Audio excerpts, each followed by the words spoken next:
Ito ang aking tinanim na mga potatoes. Patatas. Aanuhin ko na yung isa. Kaya kailangan ko ng panghalo sa nilaga kong karning baka. Ito. Titingnan ko kung ano na to. May laman na kasi tuyo na yung iba eh. Pag tuyo na daw ang dahon, ready na. So, sige nga. Tingnan natin. Ito ang tingnan ko muna. I-check ko. May laman ka na ba? Uy, mayroon na. Maliliit pa. Ay, ito oh.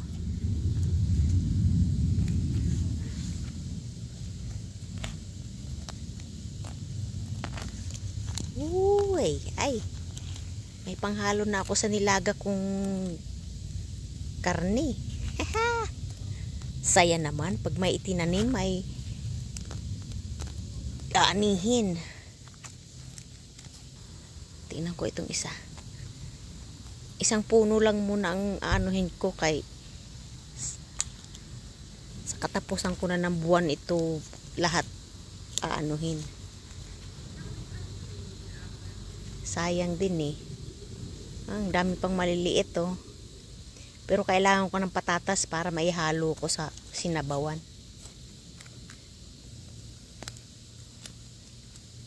Ayan oh. Isang puno lang yung binunot ko. Tama na yan. Sayang.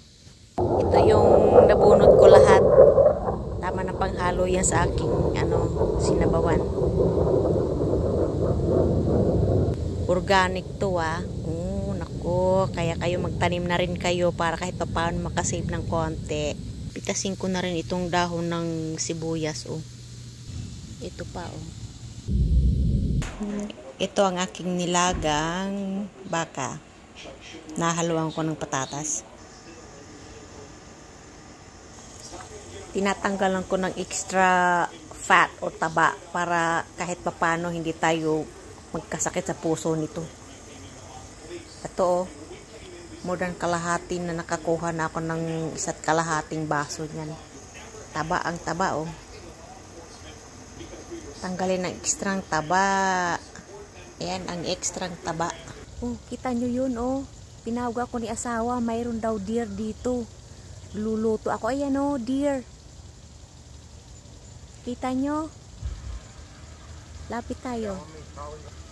Ayan oh. Look at the deer. Oh my goodness. Hello deer. He's looking right at me like, don't come any closer.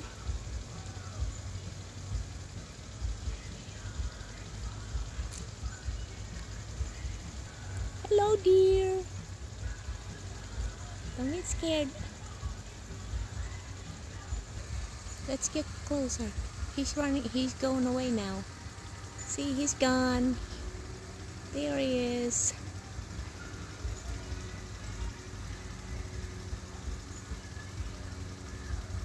Yeah, he's gone. The deer is gone. Balik na uli sa pagluluto. Oh my goodness. Ayan yung soup ko. Tapos na. Ganyan lang. Tama na yan. Thank you. Babus.